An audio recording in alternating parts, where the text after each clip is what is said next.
पति का ऐसा धोखा जो माफ करने लायक नहीं, फिर भी पत्नी ने माफ किया क्यों?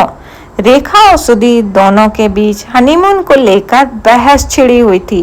रेखा को कश्मीर पसंद था, लेकिन शादी ऐसे मौसम में हुई कि बर्फ के पहाड़ और ठंडी हवाओं की कल्पना से ही खून जमने लगता था। सुधीर ने सुझाव दिया, तो क्यों ना मुंबई, मद्रास या गोवा चला जाए, या फिर गोवा चलते हैं, वहां समुंदर और नारियल के पेड़। और सुधीर जब तक अपनी बात पूरी करता, उसके दोस्त और सगे मौसेरे भाई अमित आ गए। शायद मैं गलत वक्त पर आ गया। अरे नहीं यार, दोस्त लोग कभी गलत वक्त पर नहीं आते। मुझे नॉक करके आना चाहिए था। मैं तो भूल ही गया कि अब तेरी शादी हो गई है। अब तक चाय नाश्ता सुधीर की माँ ने काम वाली राधिका के हाथ कमरे में भिजवा दिया था। उसके पीछे पीछे वो भी कमरे में आ गई। सुधीर, अब तो तुम दोनों को हनीमून का प्रोग्राम कुछ दिनों के लिए टालना पड़ेगा। इसी 10 तारीख को अमित की शादी है। अमित भैया की शादी? रेखा को यकीन नहीं हो रहा था, लेकिन मिठाई का डिब्बा और इनविटेशन कार्ड देखकर उसे यकीन करना पड़ा। सुधीर भी हैरान था कि इस नकचढ़े अमित को कोई लड़की इतनी जल्दी पसंद कैसे आ गई। बस ये समझ लो कि मेरी तो लॉटरी निकल आई है। जैसी लड़की मैं चाहता था वो बिल्कुल वैसी ही है। सुंदर, सुशील और संस्कारी। स्वभाव भी मेरे स्वभाव से मेल खाता है। फिर वो सुधीर की ओर देखते हुए बोला, तो यार दोनों वादे पक्के रहे ना? बिल्कुल, तेरी बात मैं कैसे टाल सकता हूँ। अमित चला गया तो रेखा ने पूछा, अमित भैया कौन से 2 वादों के बारे में बात कर रहे थे? एक तो उसकी शादी की वीडियो फिल्म मैं अपने हाथों से बनाऊंगा, और दूसरी कह रहा था हम दोनों जोड़े एक साथ हनीमून मनाने चलेंगे। वाओ! रेखा बहुत उत्साह से बोली, लेकिन चलेंगे कहाँ? पहले अमित की वाइफ को तो आ जाने दो, फिर तुम दोनों मिलकर डिसाइड कर लेना। अमित की शादी की तैयारी जोर शोर से शुरू हो गई। शादी से 2 दिन पहले ही वैवाहिक कार्यक्रम शुरू हुए तो सुधीर के परिवार के सभी सदस्य घर में ताला लगाकर अमित के घर रहने चले गए। सुधीर पूरे मन व उत्साह से शादी के फंक्शन की वीडियो और फिल्म बना रहा था। लड़की वाले खासे संपन्न लोग थे।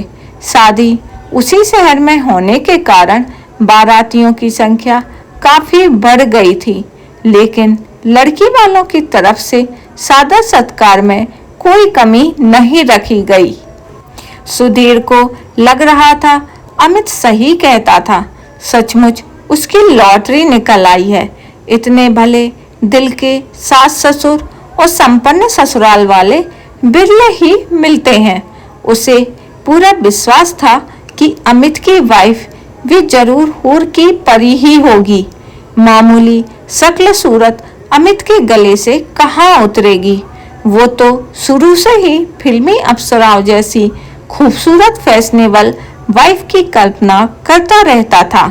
स्टेज पर दूल्हा दुल्हन एक दूसरे को बलमाला पहनाने के लिए पहुंचे तो सुधीर को भी स्टेज पर पहुंचकर अमित के नजदीक खड़ा होना पड़ा, जिससे वो सामने से बरमाला लेकर आ रही सहेलियों के साथ आ रही दुल्हन की तस्वीर सही ढंग से खींच सके। फिर अचानक कुछ ऐसा हुआ कि सुधीर को जोरों से चक्कर आया और वो कैमरा हाथ में पकड़े पकड़े एक ओर लुढ़क गया। कुछ दोस्तों ने घबराकर सुधीर को संभाला और शादी के मंडप से हटाकर कमरे में ले गए। डॉक्टर को बुलाया गया। प्राथमिक चिकित्सा देकर डॉक्टर ने सुधीर को स्वस्थ घोषित तो कर दिया, साथ ही नींद का इंजेक्शन लगाकर हिदायत भी दी गई कि इस समय उसे आराम की सख्त जरूरत है। चंदवासे में पूरा आराम नहीं मिल सकता था, इसलिए सुधीर को लेकर रेखा घर तो लौट आई, लेकिन मन आशंकित था। अचानक सुधीर को चक्कर क्यों आया? कहीं उसे कोई दिमागी बीमारी तो नहीं, या कोई टेंशन? रात में परिवार के सभी लोग घर लौट आए। सुधीर की तबीयत को लेकर सभी चिंतित थे। अगले दिन सुधीर के मना करने पर भी उसके कई बड़े बड़े डॉक्टरों से चेकअप कराया गया। जब सभी ने उसे पूर्ण स्वस्थ घोषित किया, तब जाकर सबने राहत की सांस महसूस की। अमित शादी के तीसरे दिन सुधीर की कुशलता पूछने उसके घर पहुंचा। सुधीर को कुछ अच्छा नहीं लग रहा था। बोला, यार कम से कम हफ्ता भर तो भाभी के पास बिता लेते, अभी से बाहर घूमना शुरू कर दिया। पत्नी का स्थान दोस्त से बड़ा नहीं होता क्या मेरे भाई? सालू खुद भी तेरे लिए चिंतित है। अब कैसी तबीयत है तेरी? बिल्कुल ठीक। कुछ देर तक इधर उधर की बातें चलती रहीं। अचानक अमित ने पूछा, तुम मेरी शादी में अपने हाथों से वीडियो फिल्म बनाने का वादा तो पूरा नहीं कर पाए, अब हनीमून मनाने कहाँ चलना है? तुम और शालिनी चले जाओ। तुम और भाभी नहीं चलोगे? रेखा को कश्मीर पसंद है, सोच रहा है गर्मियों में उसे कश्मीर ले जाऊंगा। अमित के जाने के बाद रेखा उदास हो गई।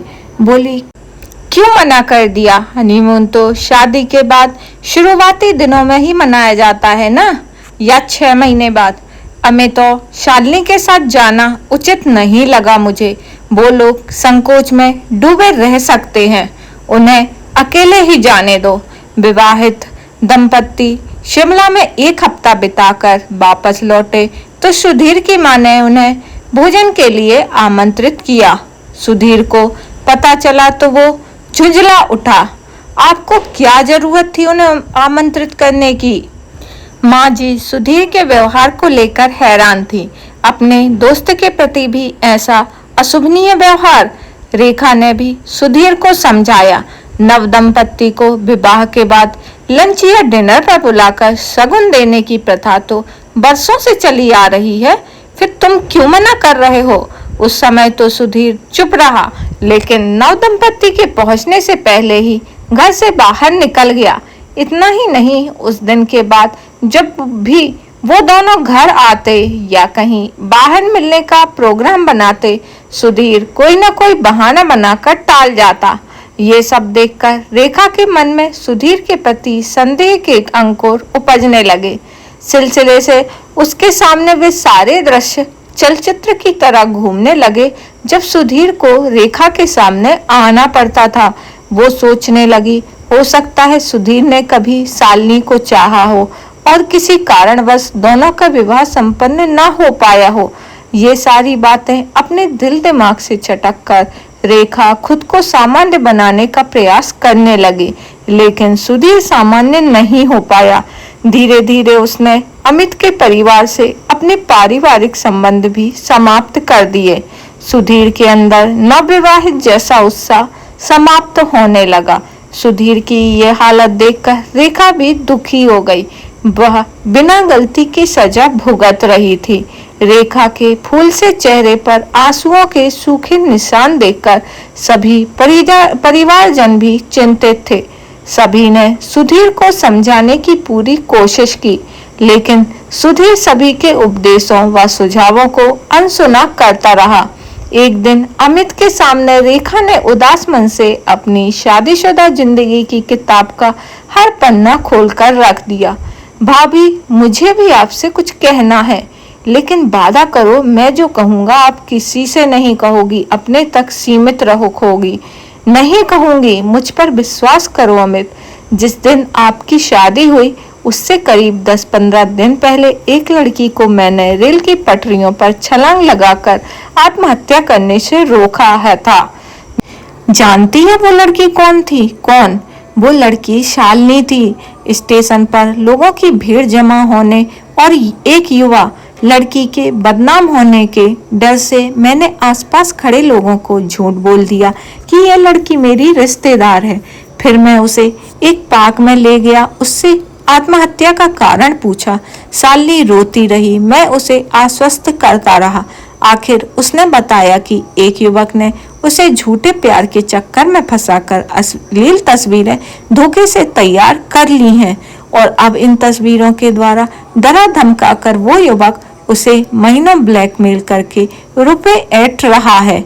मन में एक बार तो आया ऐसा घृणित काम करने वाले उस युवक को गिरफ्तार करके जेल भिजवा दूं, लेकिन शालिनी अपनी बदनामी के डर से उसे गिरफ्तार करवाने से डर रही थी। वो युवक कौन था? सुधीर। नहीं नहीं, सुधीर ऐसी गंदी हरकत क्यों करेंगे?